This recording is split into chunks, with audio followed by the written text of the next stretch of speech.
All right, joining me now is Representative Alford. Thank you for doing this. Thank you so much, Jackson. Good to be here. All right, talk to me about what we've got going on here in Congress. We had the One Big Beautiful Bill Act. It got across the finish line. What's next?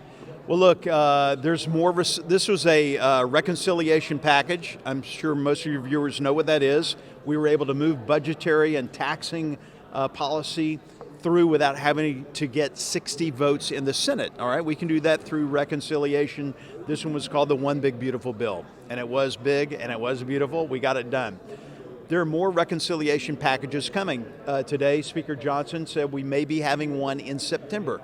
I don't know what exactly that's going to contain. Possibly some reform to Medicare, which we need to take a look at. We've taken a look at Medicaid and made those adjustments to help save that program. The rescission package, which the Senate now has, they're supposed to vote on it.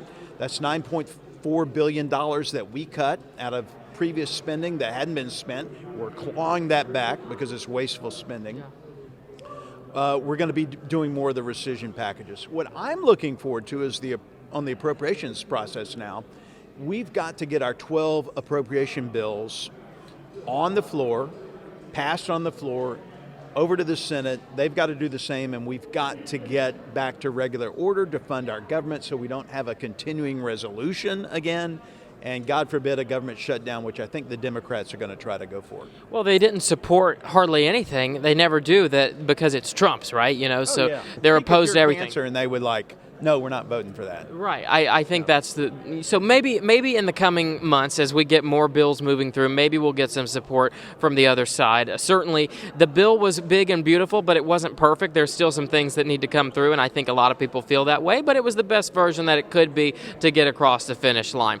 Talk to me about illegal immigration. We're making some huge improvements on that. There's much shorter border crossings, less people coming in. Now we got to get the ones who are here out. We got Alligator Alcatraz. Yeah. Are you encouraged by what you're seeing in the movement in that realm? I certainly am. Look, I've been down to the border. I grew up in Texas. I've been to the border many times. I saw firsthand. We were down there a year and a half ago with Speaker Johnson and 42 members of the House.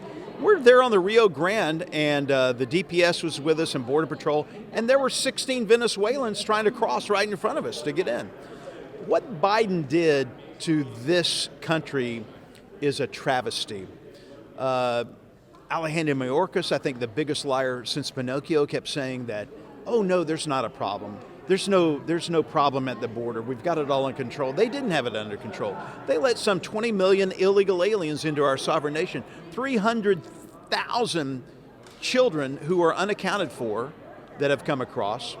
The crime that's happened, the terrorists that have been let in, the gotaways and the unknowns. And so what did Trump do? He made good on his promise. Everyone was saying, Biden was saying, well, I can't do anything through an executive order. Yeah. And we're saying, yes, you can.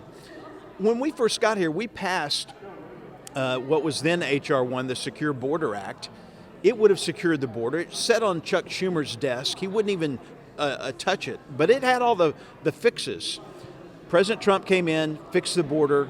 Now we're supplying the money through the One Big Beautiful Bill, $100 billion to finish the wall, to give the Border Patrol raises, to buy the technological equipment that we need to further secure the border.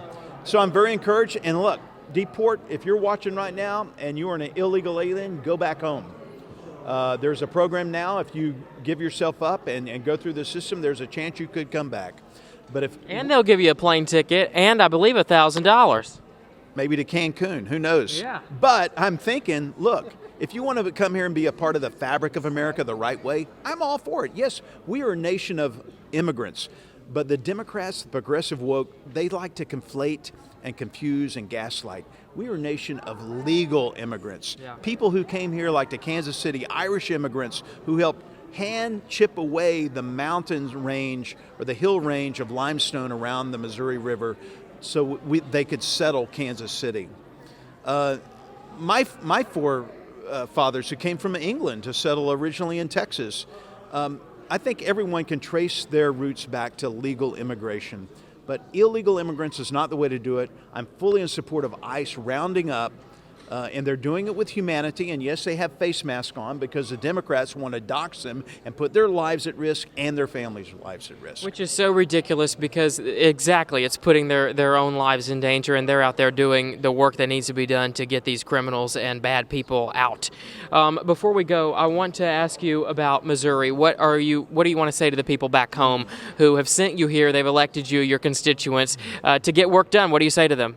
Well, thank you very much. It is an honor of a lifetime to be the voice and vote for 772,047 individuals, not just Republicans, but Democrats, independents, politically agnostic folks. We're not always going to agree, but I will always listen.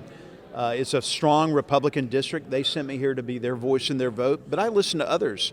We just got a food program. We're trying to get a food program money restored through the USDA that the administration decided to cut off. It was COVID level spending, but instead of cutting the entire program off like that, I want to wean these food banks off of it. It was a program that allowed farmers and ranchers in my district to sell their produce or their meat or their grains to local schools and food banks, all right?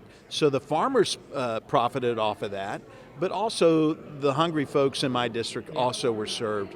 And so I'm looking at common sense ways that we can make a difference for everyone in Missouri. I'm so proud of the B-2 pilots and crew at Whiteman Air Force Base in my district who obliterated, yes, I use that term, obliterated the nuclear capabilities in Iran. Just a testament to our strength and might. We're voting on the defense appropriations bill this week. We're fully supporting the new platform, which is the B-21, which is going to replace the B-2. And we have Fort Leonard Wood, which we train about 80,000 personnel in the southern part of our district. It's just you need to come visit. Yeah. If you ever come, look me up. We're just south of Kansas City, over to Lake of the Ozarks, and down to Springfield. 24 counties, the heart of Missouri, and the heart of America. I've got to get to Missouri. I haven't been yet, but I'll be sure to let you know when I'm in town. Thanks so much for doing this. Thank you, Jackson, and thank you for all you do. This is the future of media, and that's why I'm here. I'm trying to reach young people to help inspire them because I truly believe that there's something special about America. And I believe in America, I believe in you, and I believe that our best days are still ahead of us. Certainly. Well, thanks so much. Take care. Thanks.